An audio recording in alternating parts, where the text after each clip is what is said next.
I remember my father would tell me every time I went down to the store when I was a little boy, he would say, when you get down there to the store, he says, if those Harris brothers start shooting each other, you come on back home because they might accidentally hit you. That was one of his main things what he was worried about, but he always let me go down there anyway. But as they got older, they had a sister that lived up around Winchester, and she would come down here and pick them up one at a time and take them back up there to Winchester, and she would put them in a nursing home. Uh, one of them, Roscoe Harris, she took him up there and had him in the nursing home, and he developed these headaches, and they took him to the doctor, and the doctors did all kinds of examinations on him and talked to him and asked him all kinds of questions, and they took I guess it was an X-ray or something of his head, and the doctors were just perplexed. They couldn't figure what in the world. They'd seen all these little black dots on his head all over the place, and they couldn't figure what it was. So they went back in there and they said, Mr. Harris said, we're going to have to operate on your head because we've got all these little black dots and we just don't know, we've never seen nothing like this. And old Roscoe says, he says, I can help you out. He said, you don't have to get your scalpels out or nothing. He says, that's bird shot where my brother shot at me one time and hit me in the head, and I just never did have the shot picked out. That's what you're seeing on your picture there. And the doctor says, well, why would your brother shoot at you? He said, well, I was up in a tree, and my brother accused me of trying to steal his chickens, and that's why he shot at me. But it just goes to show you what those guys used to do. They were rough. They were really rough. But they were good. They were good folks. I used to talk to them all the time. Old Jim Harris, he lived out in the barn. He didn't live in the main Wintergreen house with his brothers. He lived out in the barn with the horses because he was very attached to the horses. He had a lot of work horses. He also had a wife, and he said he got along with the horses better than he did her. She lived in a regular house, but he lived in the barn. And I used to talk to Jim a lot. Jim was a veteran of World War I. He was one of the people who called a hostler. He took care of the horses for the artillery. They used a lot of horse artillery over there in France. And he would sit there when he was about half in his cups and talk about the horses and how when the artillery got really bad, the horses would get shot, and how there would be blood running down the hill like it was a creek from the horse blood. And poor old Jim would cry, and it really made you feel sorry for him. I learned a lot from that old guy, but he was definitely an animal person before there were animal persons. But it was something else to listen to him tell those stories. All those guys were in World War I, and they all served over in France. You'd be surprised how many people from Spruce Creek. I had 8 uncles, and 6 of them served in France in World War I. There was a tremendous amount of boys that was called up for that from that area. They were pretty much all in that 29th Infantry, and they had a real rough time over there. But I always liked those stories about those guys. They were something else. Well, you know, for me, I'm kind of like Gene now, whereas Gene is really good at, I think he's good at the telling the stories and everything. I've written. I'm more the writer, and I'm gonna pick on the Harrises too. They were good people, and if they were going to fight with somebody, they kind of always fought with each other. And they, like Gene will tell you, they weren't really good fighters, so nobody ever really got hurt. And if they shot at you, they weren't good shots, so nobody ever got hit very much. But I fictionalized a lot of them in 4 of my books that I've written. For example, Singleton, who we call Zing. I had a a little run-in with him when I was in high school because Big Ray Harris, who ran the grocery store, was always known to kind of put his thumb on the scales when he was weighing the slices of cheese. And my mother wanted a half a pound of cheese, and he cut off a really thin slice, and all of a sudden it came up and said 2 pounds. And it was 2 pounds, and said, you owe me $1.50. And she said, no, you got your thumb on the scale. And they got to arguing back and forth. And Singleton, who was Zing at that time, I think he was about 60, he came in the door and he said, what's going on here? He was kind of acting like the deputy sheriff that he never was, by the way. Everybody kind of told lies about who they were. I don't know how warped Gene is, but I have a pretty warped upbringing because these people used to tell me all this stuff and I believed every word they said until I got home to my mother and grandfather, and they said, you ought not be listening to them. But Zing came in there, and next thing I know, he takes a billy club out and whacks my mother upside the head, and she kind of goes a little crazy, and I go a little crazy, and next thing I know, we're kind of having a fight out in the road, old Highway 51 in front of the store. But like I said, everybody used to fight, but nobody got hurt very much. So I think I got hit once or twice. He got hit, and then all of a sudden another deputy sheriff came up, and Zing took off home, and they took me down to the doctor. But I spent a lot of time with Grover Harris in the old mill. I was maybe 5, 6, 7 when I knew him, and the thing is, they never made much money because they kind of ate everything they made, or they drank everything they brewed. So they didn't have much liquor or beer to sell, and they, if they, like the store, Big Ray Harris and Christine and their kids and Toby and all them, they'd come down for food, and I don't know if they made a profit, but the old Spruce Creek for me is just really vivid in my memory, and I still call what the Natural History Center, it's still the Harris store to me. Had the old post office in there, and the candy shop that Christina was known to go and scoop up candy. And as kids, once again, she gave away the profits by giving us candy. But you could get kerosene out front, the old kerosene pump. And if you walk out the front door, look at the church, and then take a look, like at about 10 o'clock up the hill, my grandparents' home was like a half a mile up over that hill.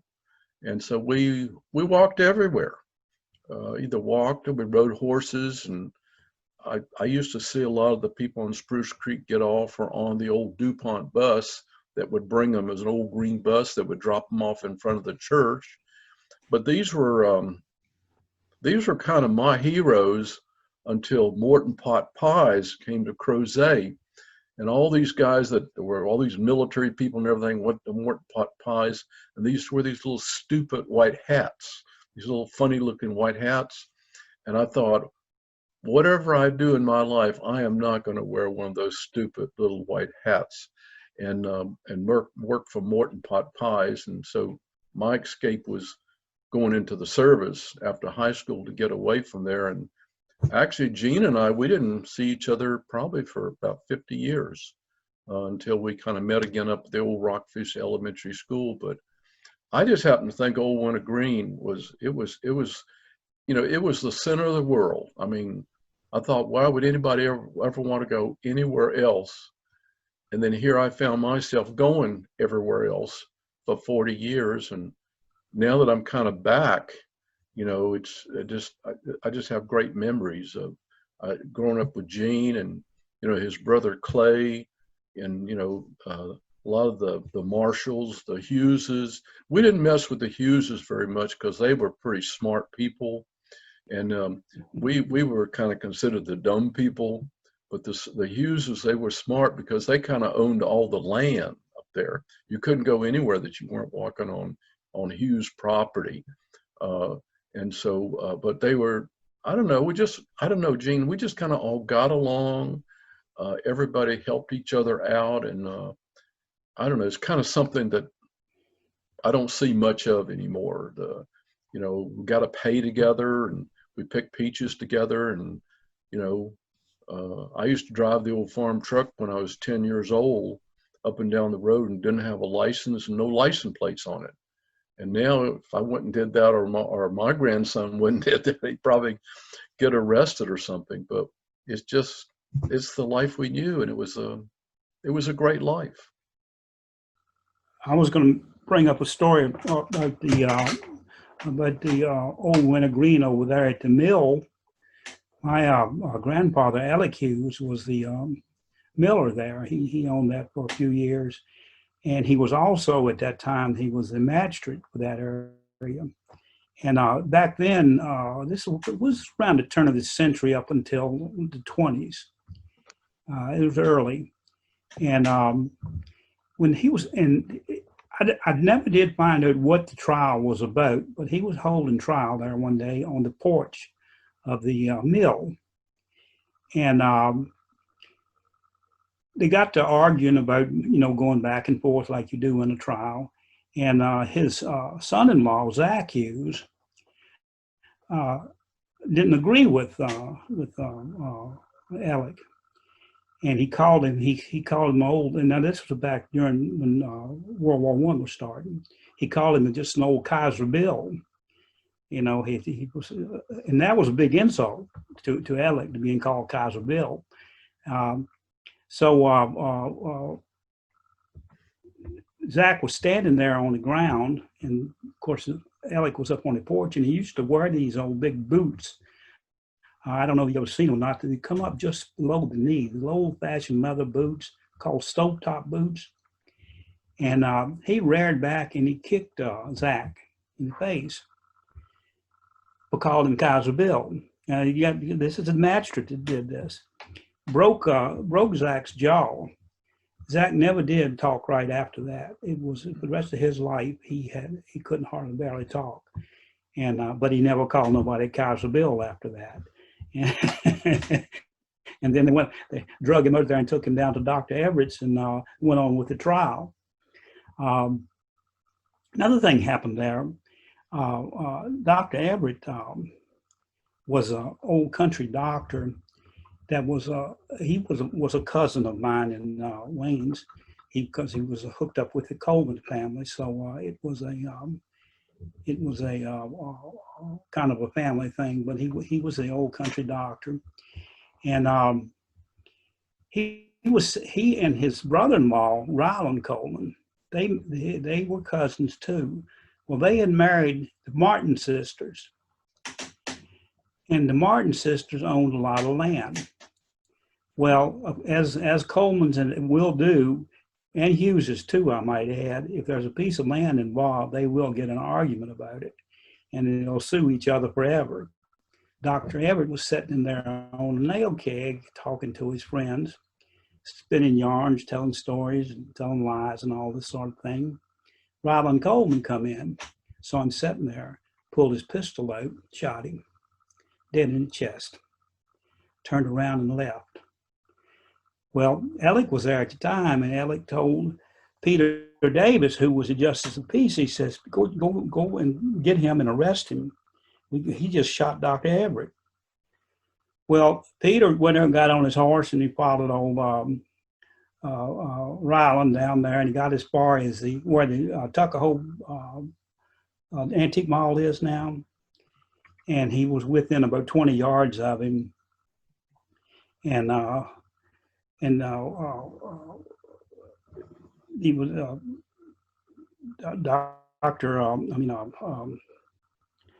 Dr. Everett was dead as far as they knew. They didn't have any idea. So Peter Davis yelled at Ryland, says, "Stop, you're under arrest." Well, Ryland turned around, pulled his gun out and said, "I don't think I'm under arrest. You better turn around and go on back up to the store." So Peter did. The justice of peace went on back up to the store, and he said, "Well, why didn't you arrest him?" He said, "I just couldn't do it. I didn't have the nerve." He said, he pulled his pistol out, and I just couldn't do it. So Ryland left here because he figured they were going to be coming after him for murder, and he went out to Kentucky. Now, out in Kentucky, Coleman's family is right good size out there. I don't know, this goes back further than that story, but the governor of Kentucky when it was under the Confederacy was one of our cousins. He was a Coleman. Anyway, that's where Ryland went. He went on back out there, and he stayed out there for a while, and somebody finally got in touch with him and said, hate to tell you this, you left here for nothing. He says, you shot Dr. Everett, but you hit him in his stethoscope. He was wearing his stethoscope under his coat, and the bullet hit the stethoscope, and he fell off the nail keg, but it didn't hurt him in the least. He stopped doing it.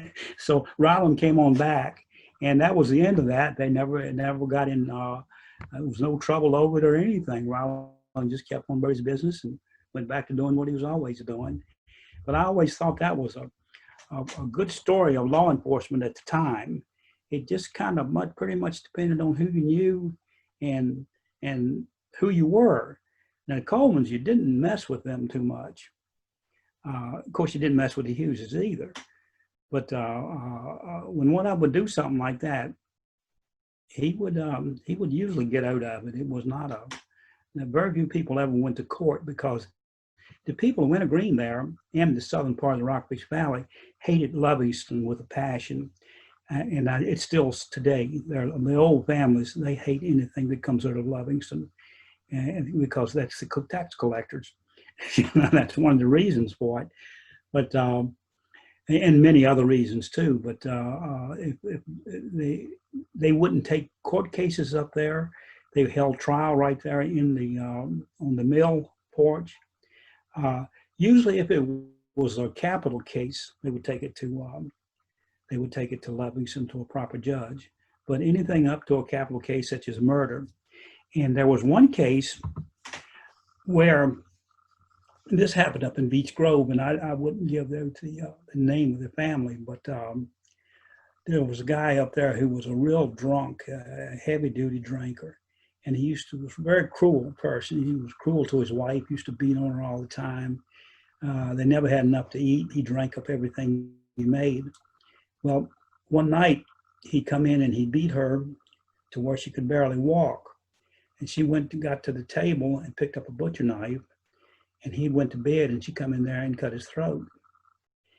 And of course they picked her up and brought her down there to the store to do the trial. Alex said, this is not going to Livingston. We're going to do this right here. And he asked her what happened. She told him that story. And he said, well, go forth and sin no more. Take care of your kids. And that was the end of that. She got away with murder on that. But that's the kind of justice that they did around there in those days. And it was a pretty sad thing. Some of those people were really not very nice and to their families. And most of the people there, the good farmers, the people like that, they didn't put up with it. They were church people. All of them went to like the written houses. They were heavy duty church people. The Hughes not so much. The families would go to church, but not the family. They were very religious people. My dad used to talk about the Bible all the time, and he loved to have a preacher come to visit, but he'd never step a foot in a church. And most of the brothers were like that too. And I never heard that Harris's. I don't think they ever tried to even walk past the church. But that's pretty much what the violent nature of that area was. Hey, Gene, what is that drawing up on the wall behind you? That's the old Wintergreen house. I had a friend that I worked with came up and he took pictures of it, and he drew that picture from his photos. You like that one? That's nice. Yeah, okay. that's Stories about that house. It's a pen and ink. Well, what's the story on it? Well, the Horace Coleman was a soldier of the Revolution, and he was in the Spotsylvania County militia. Back in those days, you had to, I think it was 18 to 50 years old, you had to be a member of the militia. Everybody was. And he was a private, of course. That's all ever attained.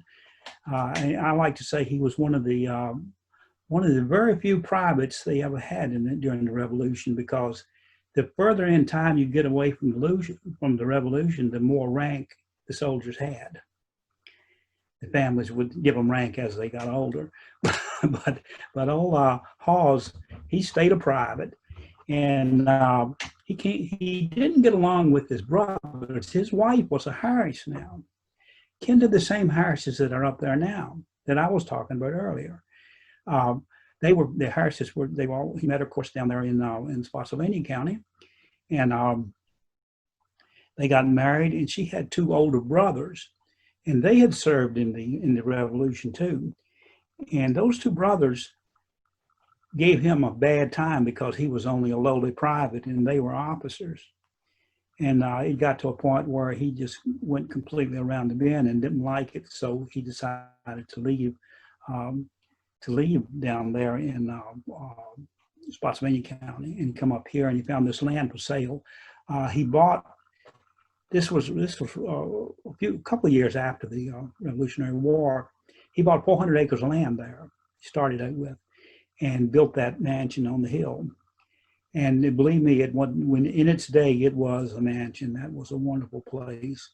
And he built that, and he had his family there, and he acquired something like 20,000 acres of land. By the time he died in 1840, him and his sons owned about 20,000 acres of land up in that area. They owned the whole big survey up there on the mountain that the Wintergreen Resort is now. Of course, you got to remember, back in those times, that ground wasn't worth nothing because you couldn't do nothing with it. The only thing he did with that mountain was to run hogs up there in the winter time and in the summer. And he'd put the little piglets up there in the early spring, just the end of winter, and they would roam those mountains and eat. And then in the fall, they would go up there and harvest the hogs. That's what that whole mountain was for.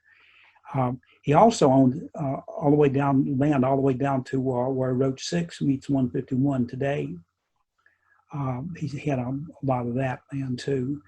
He also had Elk Hill up there that Peter owns now. That was his, and then his son Hawes Nicholas got it he inherited it from Hawes, and built the house that's there now.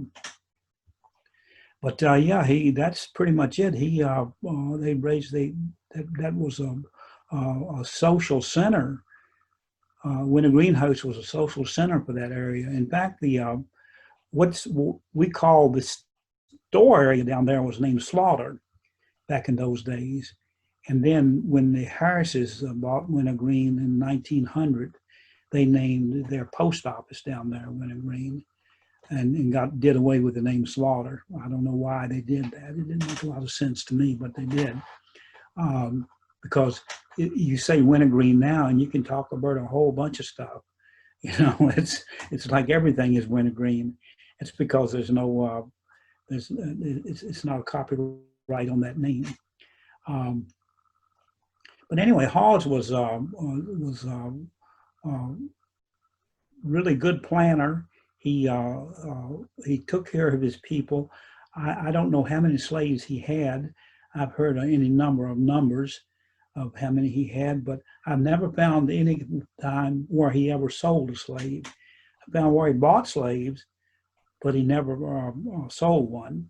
And his slaves wasn't like down at Monticello. They didn't live in a row of little houses. Hawes had his people living all over the property. He built cabins, small log cabins, and they got little plots of land all over that property. And they could raise their own gardens and crops. And he provided the meat and anything else they needed, their clothing. He provided everything, all of their needs, really. I know it didn't make up for being a slave, of course, but he did treat the people very well. Haven't found any information where anybody ever complained about treatment there. far as I know, there was never any kind of lashings or anything like that, because the people were pretty much on their own. All he asked was for, get the crops like the corn and tobacco. He had raised a lot of tobacco there until he wore it to land. And then he rose corn and wheat. They provided a lot of feed, horse feed, and livestock feed to the Confederate Army. That would have been his son, John J. Coleman, that inherited the place, inherited Wintergreen from Hawes. John J. Provided a lot of supplies to the Army, and I've got receipts where he did it, and I've also got a copy of where he was given amnesty after the war, and where he swore he had nothing to do with the war and he didn't provide anything to anybody for the war. He didn't have anything to do with it whatsoever, when in fact he had 5 sons that were soldiers, and he provided all that feed and supplies. But he did get his citizenship and all that straightened out after the war. But yeah, Hawes Coleman was quite a patriot. In fact, he's listed in the DAR as a soldier. He's in that. He served his time.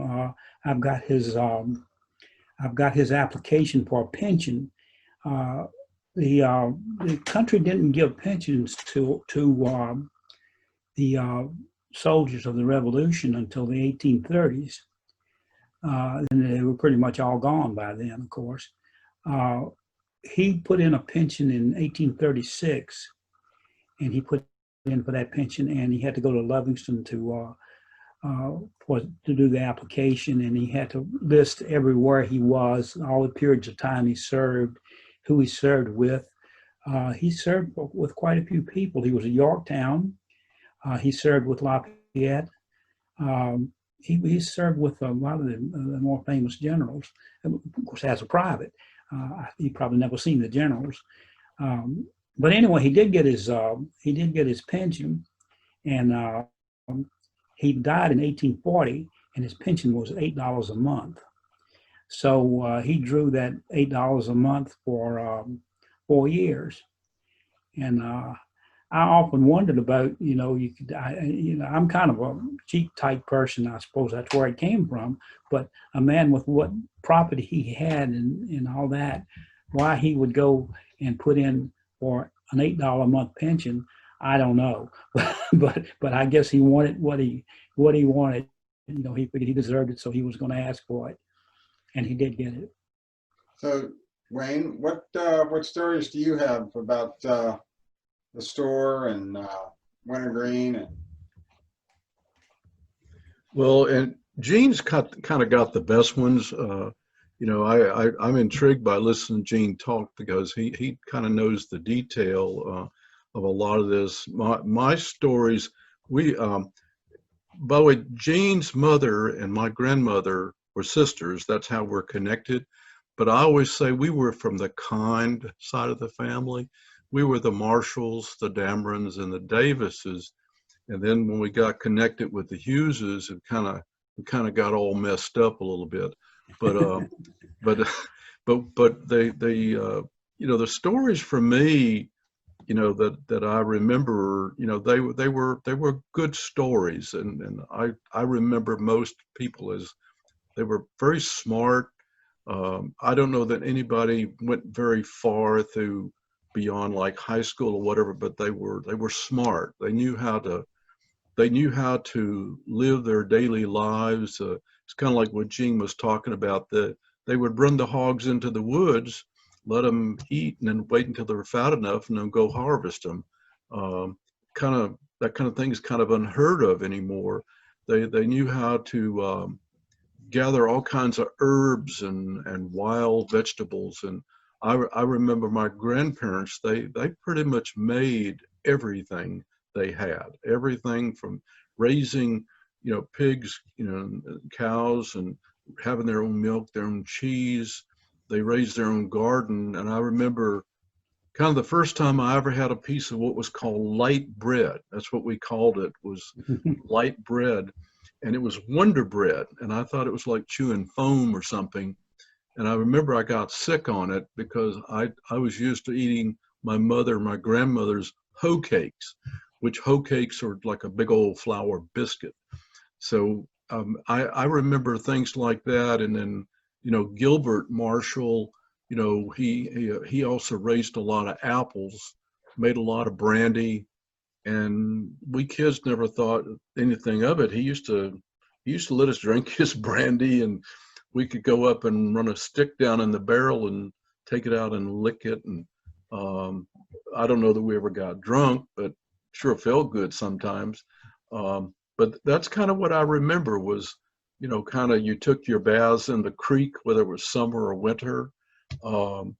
Everybody kind of looked up to each other, and we knew who the bad people were. I mean, like Gene was telling, we knew who the bad people were, who had the guns and the knives and stuff like that. And for the most part, I know my grandmother was always telling me, she says, you stay away from that person like that, because that's not who you want to be when you grow up.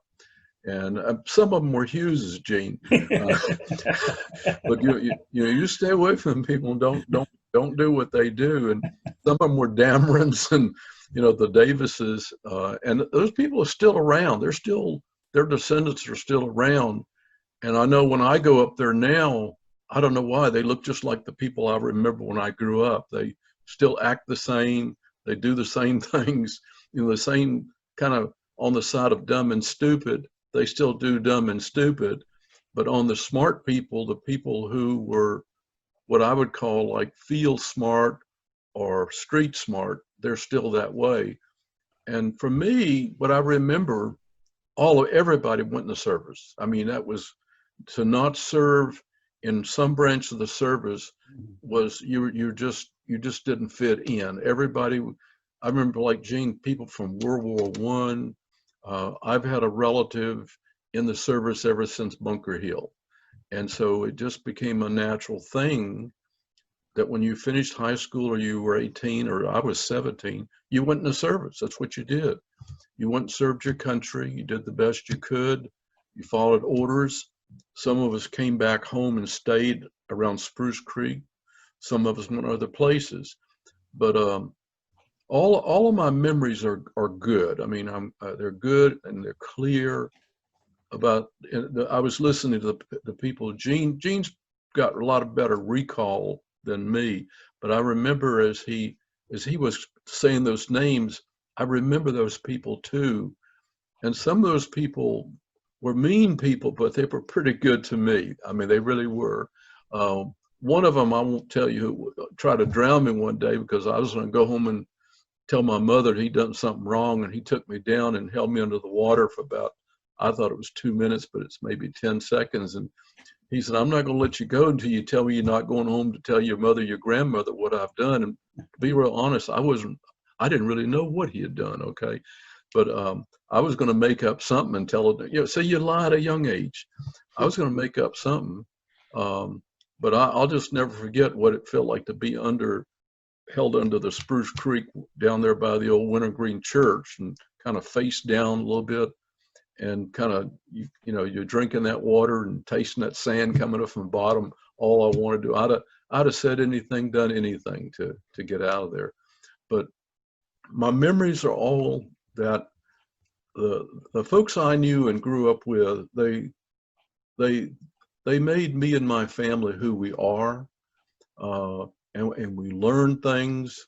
And I think some of the kind of love of country, duty to the service, and Christian faith and going to church. That's where that came from. And when Gene was talking about that story, my dad made all 5 of us kids go to church. We never missed church. But the only time I ever remember him being in church was when my grandmother died and he went to the funeral. That's the only time I can remember. But what I remember, he slid a can of beer under the pew just in case he got nervous, and he'd reach down and take a little sip of that beer and stick it back under there, and he'd draw a puff on his cigarette. Here we are sitting in the middle of a church service at a funeral, and he's doing this. But that's kind of the way it was. That little old porch over there across the street from the store, the Wintergreen Church. I remember they used to take a smoke break, and we kids, they would go out and have their smoke break, and they'd go back into church, and we'd go out there and smoke up all the cigarettes, and leave all the cigarette butts on the thing. And some of them chewed tobacco, and I used to like chew tobacco, and I didn't know you were supposed to spit it, so I would swallow it and get real sick. But my dream is someday, Old Wintergreen, as Gene and I remember, that we can kind of revive it through stories, maybe even like Peter has built some of those nice trails there. We could have some of these stories or things we knew posted along the way, so somebody stops and read something about John Hughes, or they stop and they read something about Big Ray Harris, so that they'll know who these people were, and they'll remember Grover C. Harris, who died tragically in that old water wheel there. But if it hadn't been for Grover, I think in his knowledge of how to mill corn and things, I don't know that we'd have had bread to bake, because he did all the milling of all the corn that we made cornbread and we made those hoe cakes from. And we had people around that made apple butter. And sometimes you bought it, and sometimes it just ended up on your front porch. I remember my granddad, he knew people who didn't have much at Thanksgiving and Christmas, and he used to love to smoke hogs, the hams and the shoulders, and they just mysteriously, a salted ham would end up on their porch step at Christmas time. And he really never wanted to know where it came from. And he was, particularly my grandfather, he's a very quiet man. And he and my grandfather and Gene's father, Tuck, were about the same age. They had, they knew each other. They fussed with each other, but they also were kind. They're very kind. But those are the kind of things I remember. Even the terrible people, I don't know, they weren't that bad. I mean, but I'll be honest with you, I'm kind of who I am because the people I grew up with on Spruce Creek there, and I've been trying to find some of them, who are they, and it's hard to kind of even find some of our relatives who are around anymore. And that's why Gene and I, we had such a great time writing that history book about Old Wintergreen, and that Gene had you see all that stuff on his wall. This guy's got stuff. He's got all kinds of stories and information. And at first I thought Gene was lying. He said, "Oh yeah, I got that deed," and he had it right there. And he said, "Yeah, Hawes signed off on the Emancipation Proclamation." I thought he was lying. He said, "No, give me a minute." And he went over and pulled it out and had a copy of it. So I think with Gene, we've got a real treasure. And you can, as you listen to him talk, he brings back a lot of the people that I or my older siblings knew, but probably not as well, I think, as Gene has been able to describe them to us. And he's given them a life and given them a legacy through his thoughts. And that's why I really appreciate Gene. I don't understand him sometimes, but and we're kind of sometimes on the opposite side of politics, but that's okay. But we both like to go up to the old market, and we both like to drink beer, and we don't like heat and humidity. So we just got a few things in common. Well, I wonder, we've heard about the chestnut trees up in the Blue Ridge Mountains. Oh. Do you have any memories of when there were chestnuts and when they died, and anything about the chestnut trees? No, we of course, I remember talking about the chestnuts. My dad used to talk about them all the time, but they went out around 1900. That blight took them out. What happened was a load of lumber come into New York from the Orient, and it had a blight on it, and that lumber got into the forest up there in New York, and it just swept down through the whole eastern seaboard and took out the chestnut trees. So by the time we were born, Wayne and I were born, they were gone. that was a big deal here too, especially for the folks who lived up on the mountain, up at Love and in that area there. They used a tan bark. The tan bark was used in tanning leather, and over there in Waynesboro, they have a big tannery, or they had a big tannery, and those folks lived up on the mountains there. Like I say, the Fitzgeralds and whatnot up there at Love, they debark those chestnut trees. They would cut them, debark them, and take the bark down to the tannery in Waynesboro to sell. And then they would cut the logs into lumber. Nothing was wasted on a chestnut tree, and it was one of the best woods available. In fact, I was in a house the other day, and they had a set of cabinets that they showed me that had been made a few years ago, and it was wormy chestnut. And I said, where in the world did you get that? Mm-hmm. And they said, well, that building right outside us there, it was at the home there, they had what they call a summer kitchen. Well, up the top of the summer kitchen had a floor in the attic there, and they took the flooring out, and it was chestnut wood, and they planed it down and made a set of cabinets out of it. It was absolutely beautiful. You just can't beat chestnut wood for the beauty and the lasting power that it had. But as far as it's growing, we never. We would have never had anything to do with it. My dad talked about picking up chestnuts when he was a boy. Now, my dad was born in 1884, so it would tell you how old he was, and he went way back. He would pick up chestnuts to buy his shoes for the wintertime.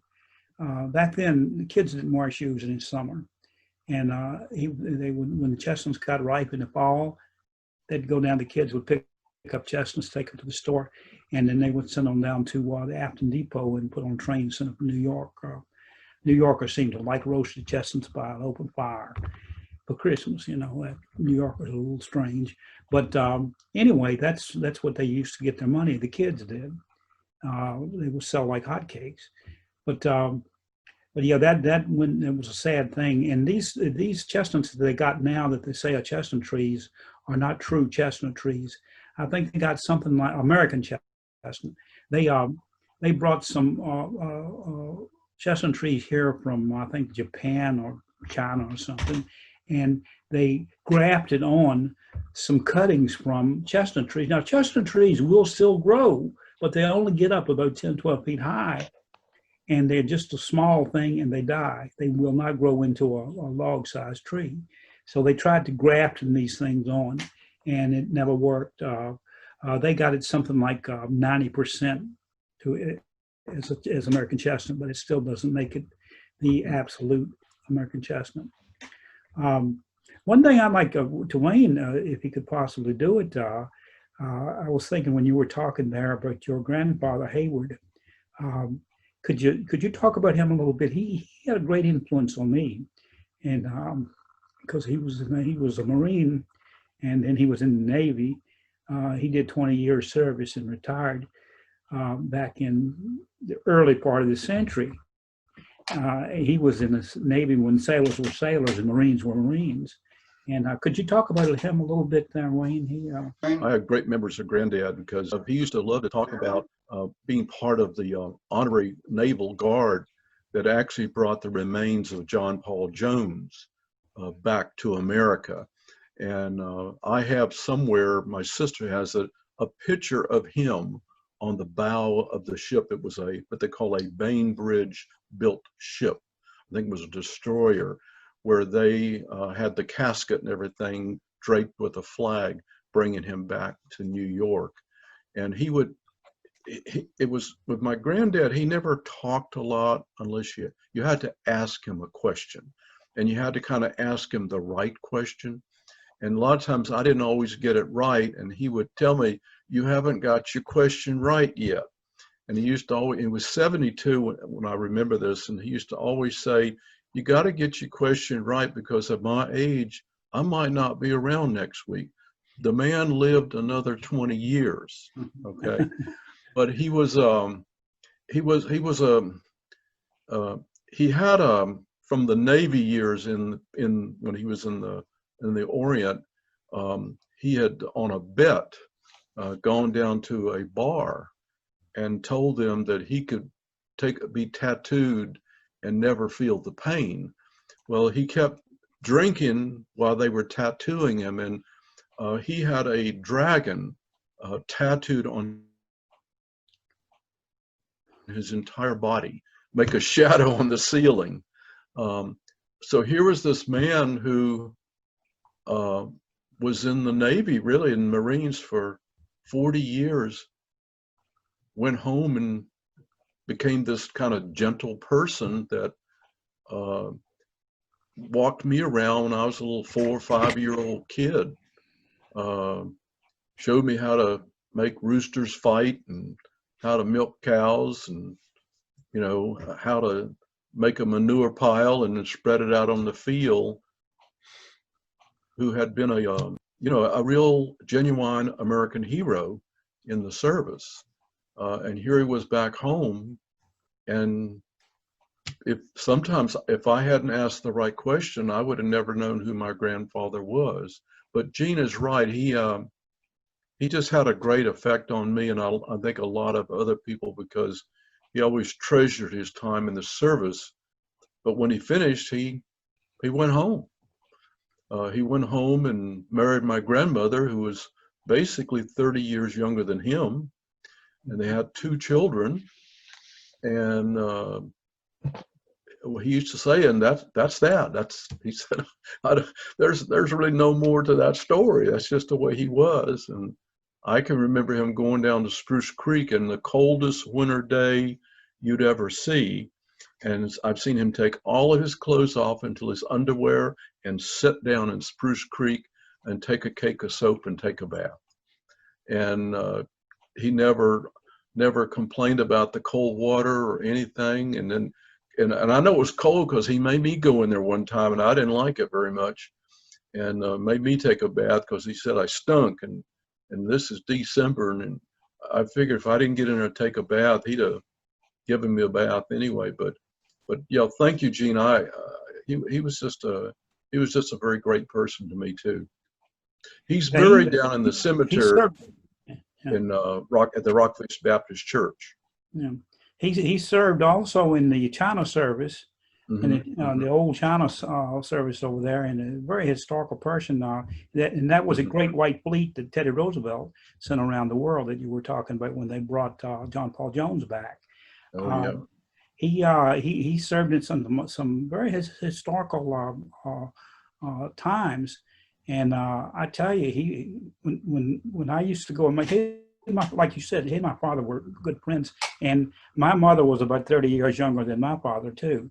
But that happened a lot back in those days. Old guys would marry the younger women there to have to take care of them when they got old and couldn't get around.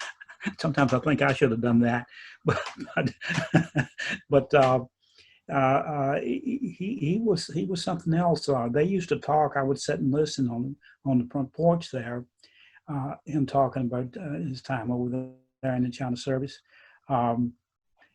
If you ever saw the movie Sand Pebbles, you see that. That was the kind of life that he lived in the Navy. And like I said, when he was in the Navy, they were still using coal to fire the boilers, and which meant they had to get coolies to load the coal. And when the movie said it too, and he had already told me that the coolies got the garbage from the galley. That was their pay, to load coal all day long, but by the bucket full. It was quite a operation they had going, and yet, but whenever they come back to the States, the crew had to load that coal when they didn't have any coolies. But the coolies did everything for them. They lived like kings over there in the China service. Yeah. And I think he really enjoyed his time in the service. I know I did. I enjoyed my time, and he was one of the big influences that I really thought about heavily when I went in myself. Of course, I went in because like everybody else did too, but then I got there and I got to thinking about the things that he had talked about and how he had such a great time. I said, you know, that's not a bad deal. So I did my 20, and I'm always grateful to Hayward for making it sound like it was a good thing, because so many people that are in the service will tell you how horrible it was. And it's what you make it, is the way I've always felt about it. You can have a good time or you can have a bad time. It depends on the individual. Anyway, like I say, he was my hero. I only stayed in 3 years, and then I did 3 years in the reserves. But I was glad to finally get out. But you know, Gene had a great time, and you know, it's interesting. We all got raised by everybody, because I remember Gene's dad Tuck.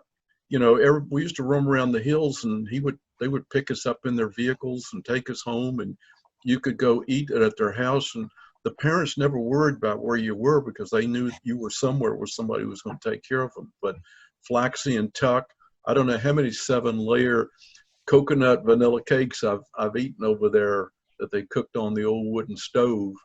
And but everybody just kind of took care of each other. And I think Gene and I, probably the things we did in places we went as kids, I don't think I wouldn't let my kids and my grandkids do that now. I just wouldn't. I just felt very safe growing up where we grew up in Spruce Creek. It was just people took care of you. You were very safe.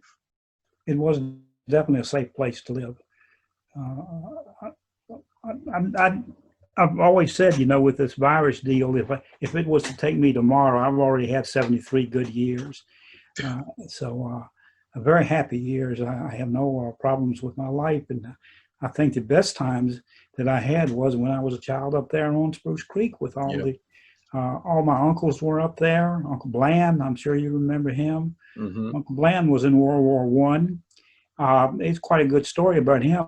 He used to tell me stories all the time. And he talked about how they took him over there on a ship over there to France. Well, Uncle Bland wasn't in the trenches. He was, you know, at that time, the telephone system between the units wasn't very good and would get broke and wires cut and whatnot. So they always had to have a runner. Uncle Bland was pretty fast on his feet.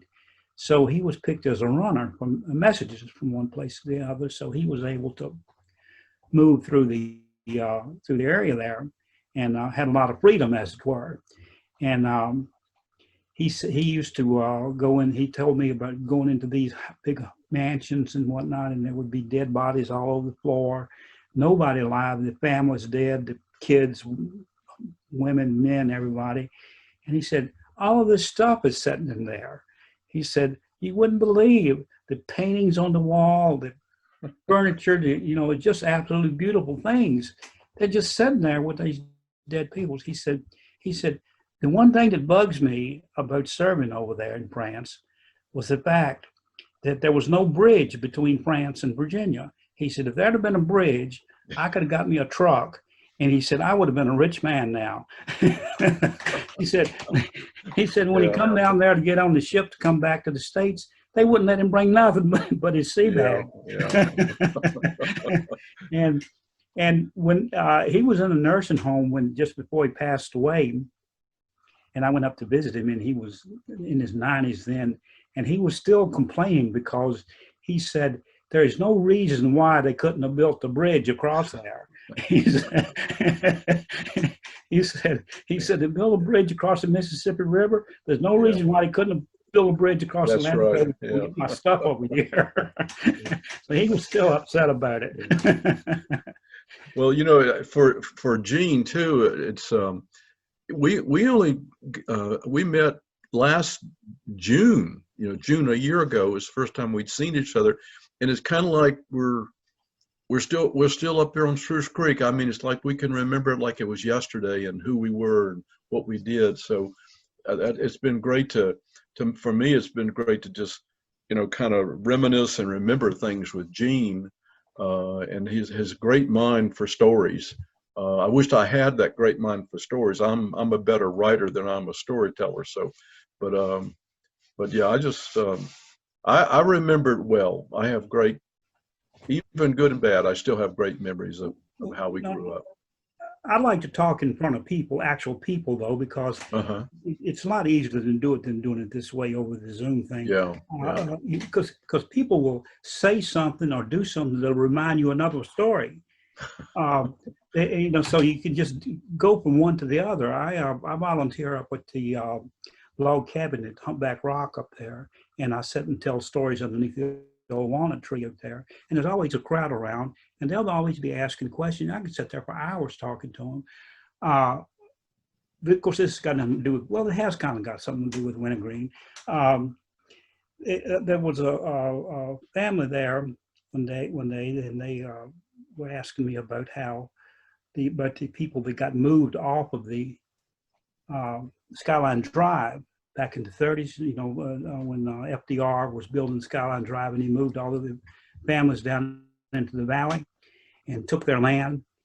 And I said, no, I says, it didn't really affect us. Know a little bit about it, but, and it happened. I said, my family, when FDR came in, my family became Republicans, and they did not like FDR at all.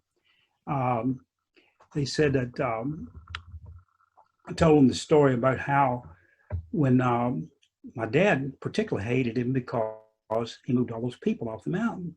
And they said, well, why would he be upset about it if he didn't, well, what he was upset about was the fact that it had taken so long to get them families up there on that mountain, confined on the mountain. Now they're down in the valley running around breeding like roaches. And I'm sitting there, and I told that story, and they're all these people, I mean, people from up north and all whatnot, they'll laugh at anything, but they were laughing about it, and the story. And I saw this family standing over there, and I looked at them and I said, oh my goodness, I know that there's a Shiplet family right there. And like Shiplets lost a lot of land on that mountain. Mm-hmm, mm-hmm. And so I said, excuse me, are you folks by any chance Shiplets? Yes, we are. I said, well, I'm only repeating what my dad said. If you got any problems with it, you'll have to go talk to him. They said, no, we heard everything. Yeah. But yeah, he said that he took them all off that mountain. And he said it took years to get them up there. The Confederacy couldn't get them off. I don't know if you all ever heard that story or not, but there was about 300 Shiplet men up there that the Confederacy wanted to draft into the Army, and they wouldn't come down. They sent a unit out of Richmond up there too, on that mountain, Mm-hmm. up there at Sugar Holler, that area. And those Shiplets built the fort and got in that fort. They were shooting soldiers. They backed off. They retreated and went back to Richmond and said, leave them people alone. And that's a fact right there. Yeah. You can look that one up. They refused to serve. And that shows how tough those people were. But then FDR was able to get them off the mountain. He kicked them off there. Well, see, I don't know if this story is true or not, because the Shiflets are supposed to be first cousins to the Drumhellers, which is my dad's side of the family. So when the Drumhellers came over here and went through the Revolutionary War, they had the opportunity to go back to Germany. Mm-hmm. Well, the folks that didn't have a place on the ship were shipless. So then they became Shiflets. So I don't know if that story yeah, there's a million stories. True or not, but that's how that. So. Yeah, I knew a lot of them. They're pretty good people. I worked with a lot of them down there. You tease them a lot. It's just kind of one of those things. Like, yeah. I don't know whether anywhere else in the country is like this or not, but some families you just mess with. The Fitzgeralds in particular were another one. And you just wonder where it came from, that you would be messing. I mean, I heard it all my life about the Fitzgerald this, Fitzgerald that. I don't have nothing to do with no Fitzgeralds. And I used to ask my dad, I said, what do we got against the Fitzgeralds? He says, I don't know, but we just don't like them. We just don't like them. Yeah. And I always felt that it went back to England, maybe Scotland, because that's Yeah. where the Fitzgeralds originally came. And the Hugheses were up there too, and the Napiers. The Napiers is another one of my families, and I would just wonder if that brought that down through the years. Yeah. Because I'm writing a story now about the two Hughes brothers that had got land up here back in the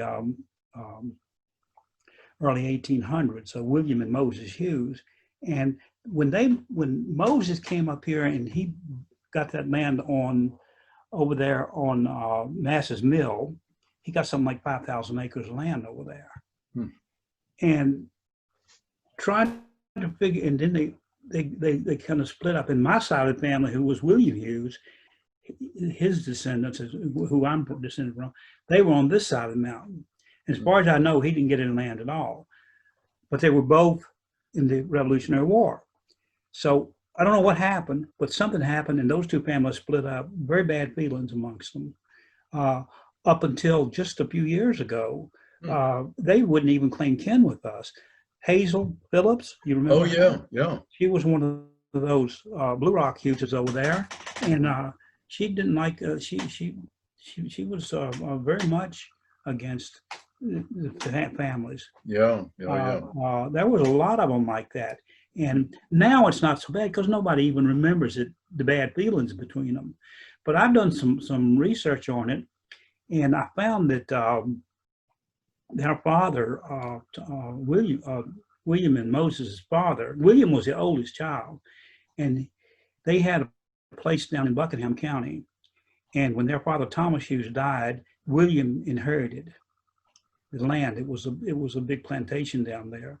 William inherited it, and Moses didn't get nothing. He came up here, and I guess he got a little money, and he was able to buy that 5,000 acres over there.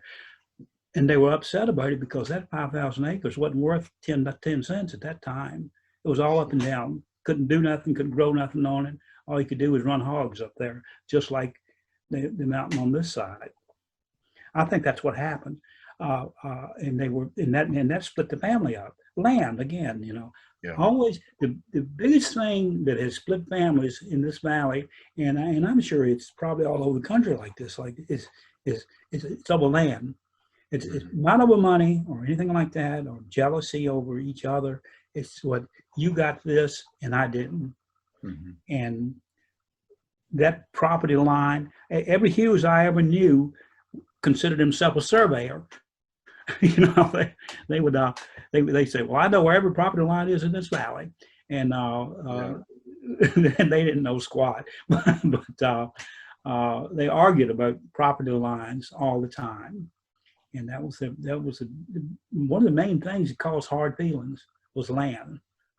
And I think you're right, because I remember growing up, there were people who owned a lot of land and people who didn't own anything. Yeah. And they seemed like they just never associated with each other, for some reason. Yeah, exactly. Yeah. And they sued each other, and there were constant lawsuits going on. The Colemans, I got a stack over there this high of lawsuits that they went through on land, suing each other. In fact, we got one going right now. Yeah, right. Yeah. we Who knows how it's going to come out, As soon as this virus is over with, we'll figure and get the court on it. But I had to go up there to do a deposition. It was 250 pages, both sides, over that land.